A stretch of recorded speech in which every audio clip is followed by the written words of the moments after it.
Is there a real estate bubble in the Bay Area? No, but there is now a real estate bundle in the Bay Area. That's right, Bundle Select. Hi, this is Joe Kuchera with Real Estate Radio Live. I've been on the air and in the media educating and informing consumers for over 7 years now. I'm excited to introduce Bundle Select, which allows consumers to bundle all of their real estate services online, simplifying the process while averaging a savings of 20% or more. That's right, Bundle Select helps buyers and sellers streamline real estate, lending, and title. In addition, our concierge service will coordinate the entire transaction for you, so you benefit by working with the same team, saving time and saving money. You'll not only be working with the most qualified, hand-picked experts, but you will also save a significant amount of money in all three services as well. Act now and take advantage of this opportunity in the Bay Area. Go to bundleselect.com. That's bundleselect.com. Again, bundleselect.com. Real estate broker Cal DRE 413-1002, NMLS 3233. Welcome to Real Estate Radio Live, an informative and engaging podcast discussing everything you need to know about the world of real estate. Your host, Joe Kuchera, provides you with insight and guidance on how to buy, sell, finance, and invest in real estate. He also offers real estate tax management strategies, new construction advice, home improvement tips, and much, much more. And now, to guide you around the world of real estate, here's your host and Real Estate Radio Live team leader, Joe Kuchera. Welcome in, Joe Kuchera with Real Estate Radio Live. Thank you for those listeners and the followers here on Facebook. We're going to get started. I'll introduce my guest in just a minute. Remember, you could always go to reradiolive.com for more information. If you need to reach me during the week, 408-838-9060, or you could always email joe@reradiolive.com. Most of you know for almost over 7 years now, the focus of the show has been education and information. What we do here at Real Estate Radio Live is work really hard to have great guests like we have today, good content, information, educate you, the consumer, to make wise choices in and around your real estate. However, we also venture out and we have guests on that really encompass more about Silicon Valley, what's going not only in the housing market but in real estate, but other aspects of Silicon Valley. We live in a really unique area. And so for that, I have a unique guest in today. I'm going to invite him in, Mr. Jack Russo, who is the partner for the Computerlaw Group. Welcome in, Jack. Good to have you. Hey, thanks, Joe. Thanks for having me. It's fun to be here with you in this great radio booth that you have here. TV booth as well, I guess. A little bit of everything. Right. We've been looking forward to having Jack on. Before we get started, I'll just say that it's been nearly 20 years now. Huh? We've known each other for 20 years.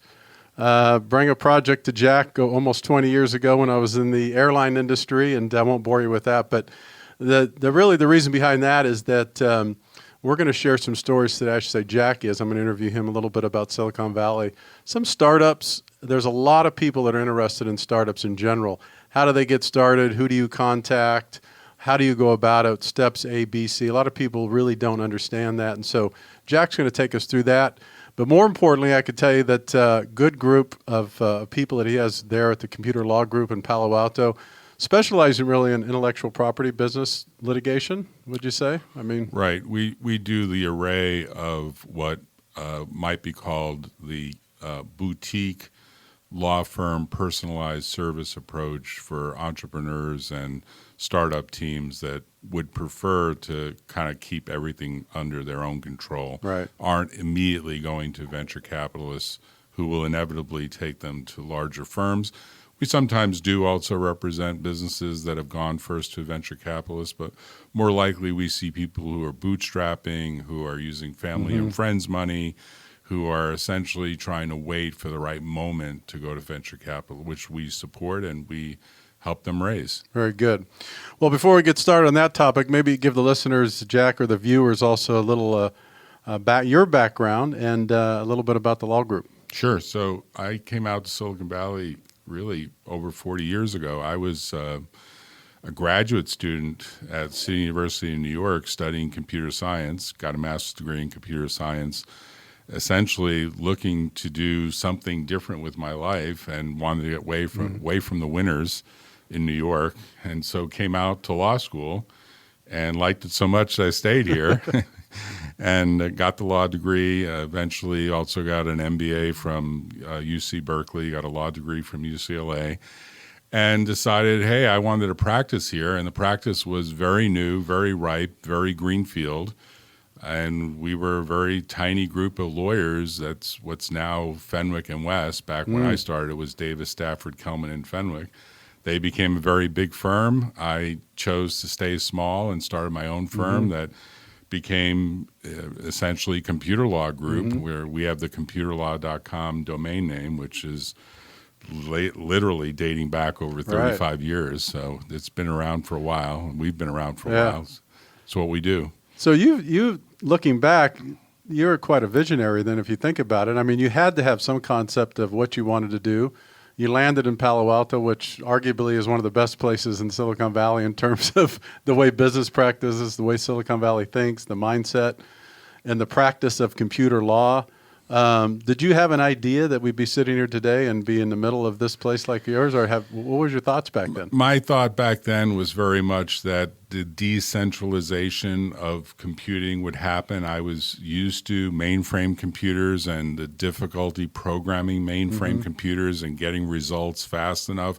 And I could see that there was a transformation in progress that started with mini computers and that eventually became personal computers. Of course, we started Apple Computer at Davis, Stafford, now Fenwick and West.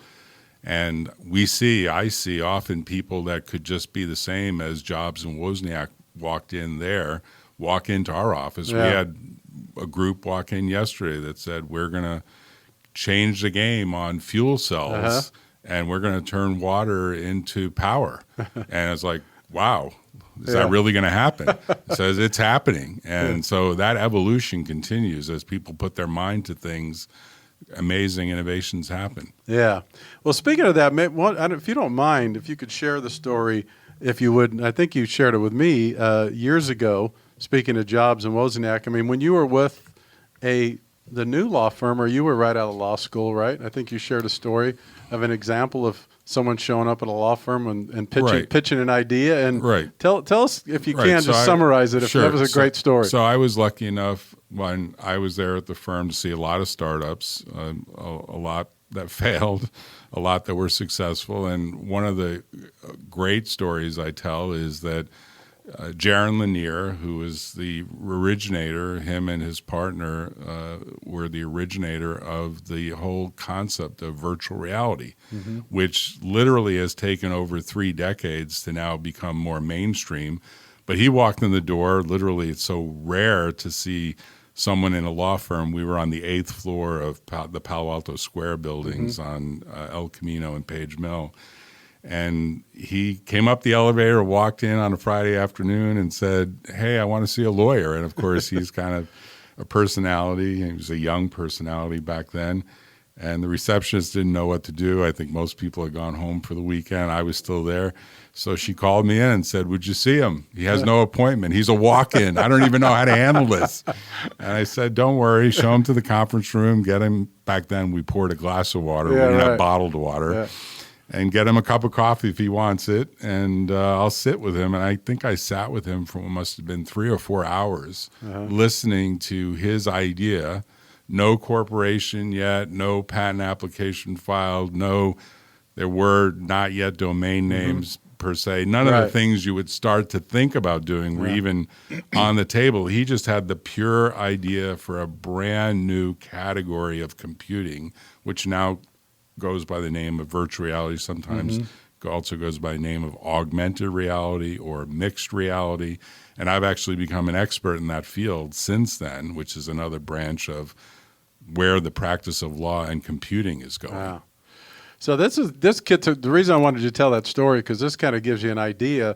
Someone who's listening to this podcast, obviously later, or viewing us on Facebook, or where they're listening and viewing this, is that, it doesn't matter if you have an idea. Certainly, it takes more than that. And we're going to talk a little bit about that. But an example of someone that has to start, I always think, and I'm sure you do, you have to start somewhere.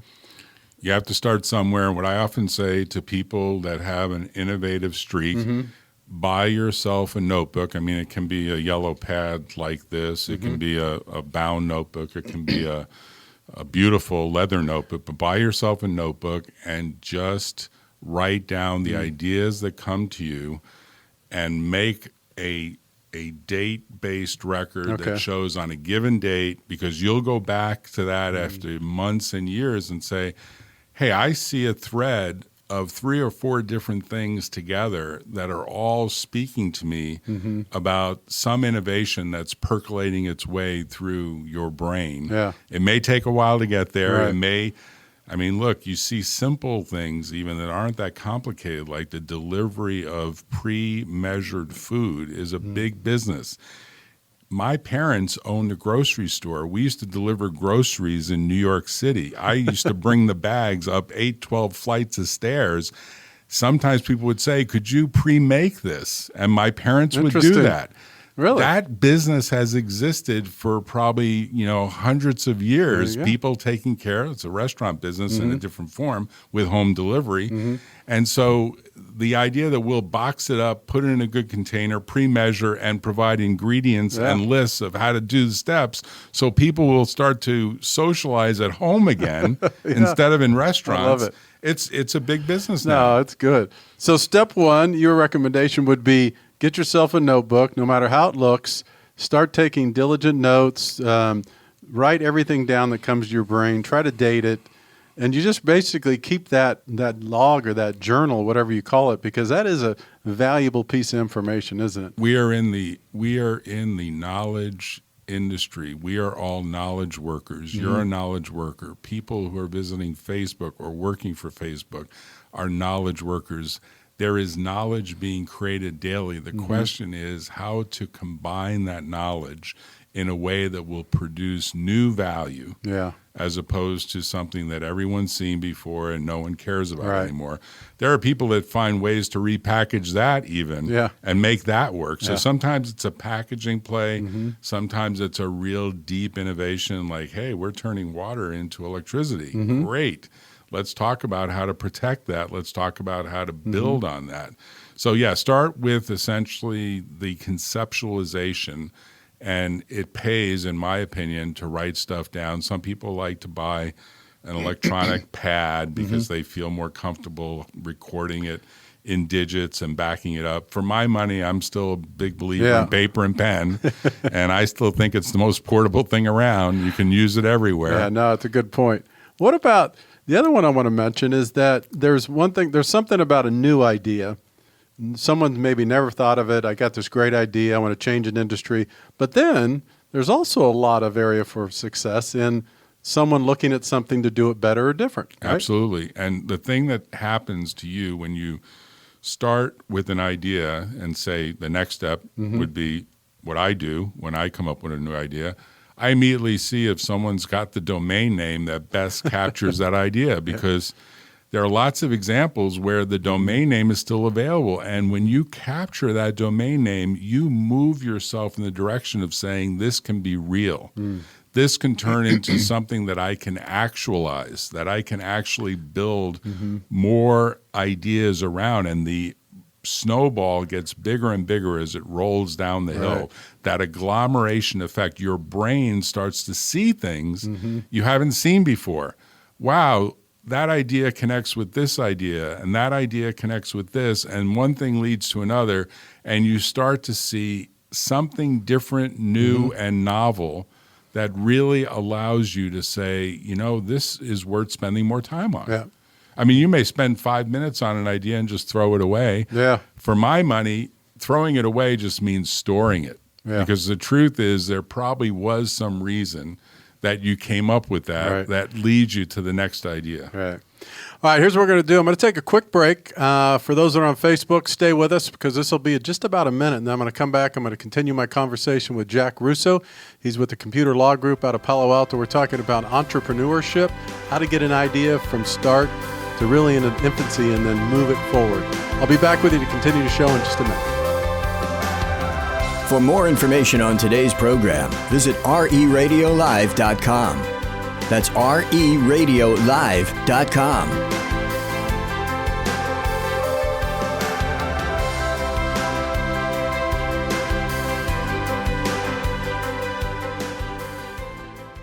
The world is changing, and so is real estate. It's changing in a way that gives consumers more control, a better use of technology, and guaranteed savings. Hi, this is Joe Kuchera with Real Estate Radio Live. I've been on the air and in the media educating and informing consumers for over 7 years now. I'm excited to introduce Bundle Select, which allows consumers to bundle all of their real estate services online, simplifying the process while averaging a savings of 20% or more. That's right, Bundle Select helps buyers and sellers streamline real estate, lending, and title. In addition, our concierge service will coordinate the entire transaction for you, so you benefit by working with the same team, saving time and saving money. You'll not only be working with the most qualified, hand-picked experts, but you will also save a significant amount of money in all three services as well. Act now and take advantage of this opportunity in the Bay Area. Go to bundleselect.com. That's bundleselect.com. Again, bundleselect.com. Real estate broker Caldieri 413-1002, NMLS 3233. Welcome back to Real Estate Radio Live. For more information on today's topic or guests, just visit reradiolive.com. That's reradiolive.com. Again, your host for today's edition of Real Estate Radio Live, Joe Kuchera. Welcome back in. Joe Kuchera with Real Estate Radio Live. Today we're in studio with Jack Russo. He's the founder and managing partner for the law firm group here in Palo Alto. He's talking about entrepreneurship and much more. So before we get started again, Jack's been kind enough to give out a book and actually a deck of cards here, Jack. So talk real quickly about the book first. For those that are so while you're on Facebook right now, a couple different things. If you want a copy of this book free or the deck of cards, I'm going to have Jack explain briefly about both.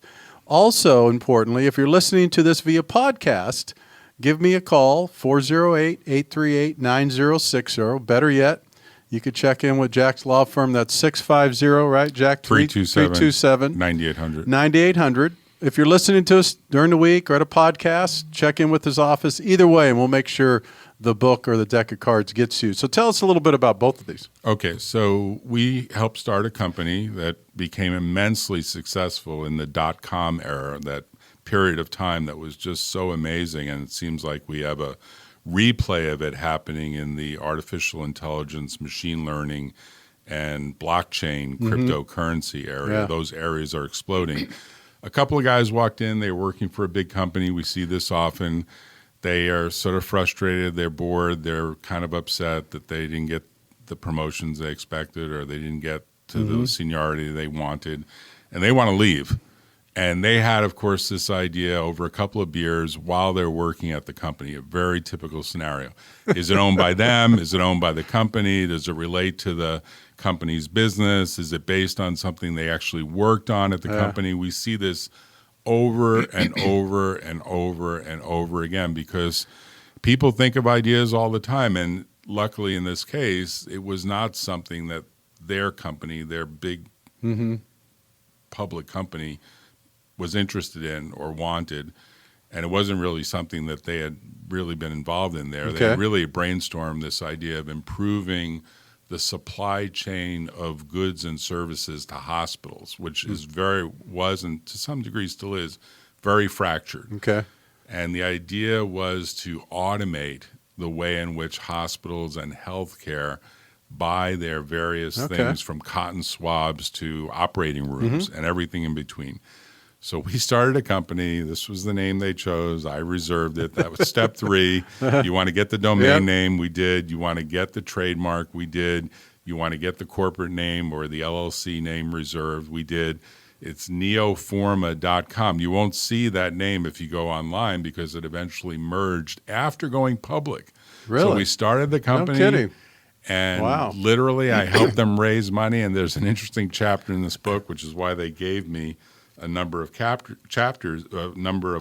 because they did a chapter called The Mentor at page 73. Okay. And in that chapter, they describe how they walked for the first time into a law firm, because a lot of people don't do that. It's true. 90% of people don't have a personal lawyer, and probably even a much larger number don't even know how do you even engage with a lawyer.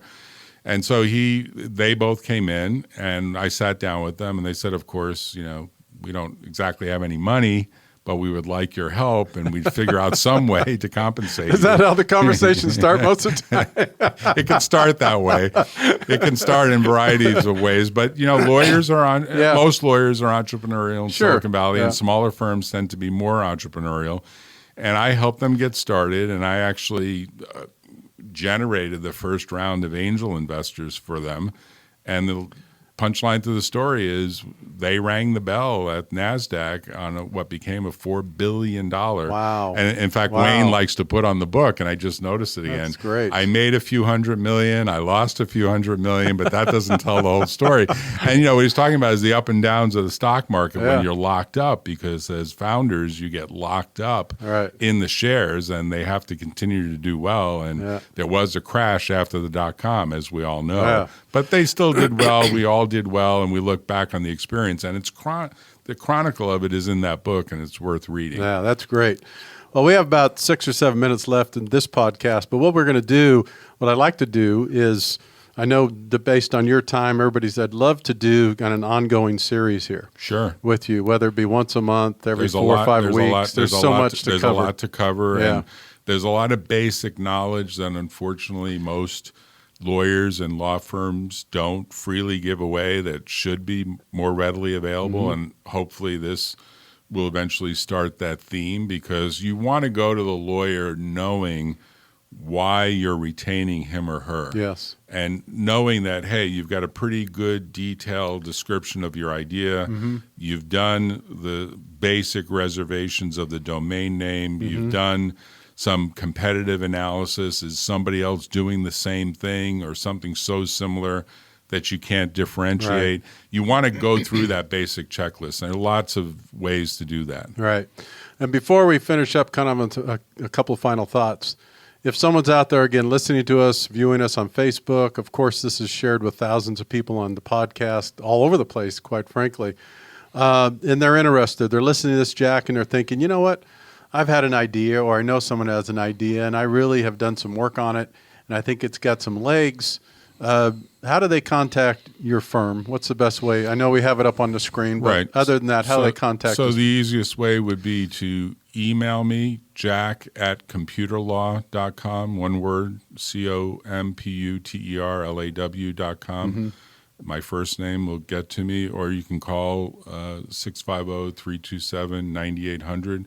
You can also reach me on LinkedIn. Just search for Jack Russo. I'm fundamentally the only lawyer there. There's a couple of other famous people there, but it's not me. If it's you'll find me in Silicon Valley. And of course, probably email is the easiest way these days for most people. And I don't want to shortchange. We've talked a lot about entrepreneurship, intellectual property, some of the focus that you work on, but your firm also does some other things, business litigation, some different. Right. Do you want to just take a minute to kind of give that menu of services you guys offer? Yeah, we represent everyone from individuals to public companies and everything in between. And we see sometimes just some basic disputes that arise. Obviously, we don't do divorce or bankruptcy or stuff that's sort of outside what is the core practice. But the core practice tends to be a knowledge individual, a knowledge worker who has some idea that they want to take advantage of and maybe has to deal with a disengagement from a previous partner, from a previous employer, from a previous contract. So we deal with all of those types of disputes, whether it's patent litigation, copyright litigation, trade secret litigation, trademark, unfair competition, and all the rest. And we often see people that want just some creative thinking of, hey, I've got a bunch of real estate, and this ties into the startup. I want to leverage it. I don't want to go with angel investors or to venture capitalists yet. Help me figure out how I can get some secondary loans on the real estate, some creative financing. These things tie together in many different ways. Well, they do. That's one of the reasons I want to have you on, but I want to do an ongoing series. So one of the things I'm going to talk about today is, as we do these ongoing series, Jack and I will have more conversations about how he has helped me, and I'm going to talk a little bit more. You could tell it. I could throw it out as a tease, really, for those listeners that have following the show for over 7 years. Over the next several months, we'll talk a little bit about some of the stuff that we've been working on, some personal experience that I've had with Jack and his firm, some things that will be coming out in the public here pretty soon I'm excited about. But this is all part of the entrepreneurial spirit, and we're going to continue to do these series ongoing when time is available. So make sure you download the podcast and share it with family, friends, and coworkers, etc. So before we duck out today, get a notepad, get your piece of paper, or I should say a pen and notepad. Make sure you keep good notes. Write down your ideas. I would guess kind of vet them out. Would you also say, bounce them off good friends, family members, things like that? Trusted individuals, and keep some track of what their reaction to it is, because that essentially is a good blank pad test on whether you're going to be believable and credible. Right. And I do this all the time with my wife, and she laughs at most of my ideas. Like, that's crazy. That's been tried before. Forget it. It's never going to work. We have some funny conversations as a result, but it keeps it pretty interesting. However, you do need, I don't know if you want to call it devil's advocate, pushback. In my experience, and I'll share more with people as I go, you need people that push or resist. In other words, when you bring ideas to someone, and you're really good at this, as well, have you thought about this? And isn't someone already doing that? And what about this? You don't want to surround yourself with people that, oh, that's great, and just stop at that, right? I mean, it's good to have reinforcement, but also you need to know what you're getting into. We have in Silicon Valley something special. I do about 20% of my time now pro bono, teaching overseas, teaching in places like Moscow, Russia, teaching in places like the Eastern European states, Estonia, other places throughout the world. And in those business schools and in those law schools, there is a certain skepticism that any new startup could ever get off the ground. And here in Silicon Valley, we've got 180-degree, the opposite point of view. If you're persistent enough and you're willing to really push yourself, eventually you will succeed. And that is a truth here in Silicon Valley, better than almost everywhere else in the world. Because even with the pushback, people want to help you. They do. They fundamentally want to see you succeed. When they see the brightness in your eyes that you think you're going to change the supply chain mess that hospitals face, or the supply chain mess that any industry faces. We could talk about real estate. We could talk about a huge number of places where supply chains are still broken. Right. And the internet and the fact that people have computing in their pocket is changing the game. Yeah. And there are people that are figuring out even today how to improve it and make it better over time. Very good. And so maybe next time we could talk about after someone approaches you, they think they have a viable idea, then we could really get engaged in kind of the next steps, right? That would be then where do you start? Do you have a business plan? Do you raise money? How do you raise money? Boy, this we could do a number of different series. Where does the intellectual property go? How do you best protect that intellectual property? Right. How do you think about where you store that intellectual property? Is it an LLC? Is it an S Corp? Is it a C Corp? Is it here in California? Is it in Delaware? Is it in some other place? Is it outside the U.S.? These are all decisions that eventually have to be made. All right. Jack, thank you. Great show today. Great. We're going to continue to do this. Thank you for those followers on Facebook. If you're listening to this via podcast, again, this is Joe Kuchera with Real Estate Radio Live. If you want more information, you could always go to reradiolive.com. Jack Russo, his law firm is Computerlaw.com. Also 650-327-9800, right? Right. Thanks, Joe. Thanks again. Till next time, have a great afternoon. For more information on today's program, visit reradiolive.com. That's reradiolive.com.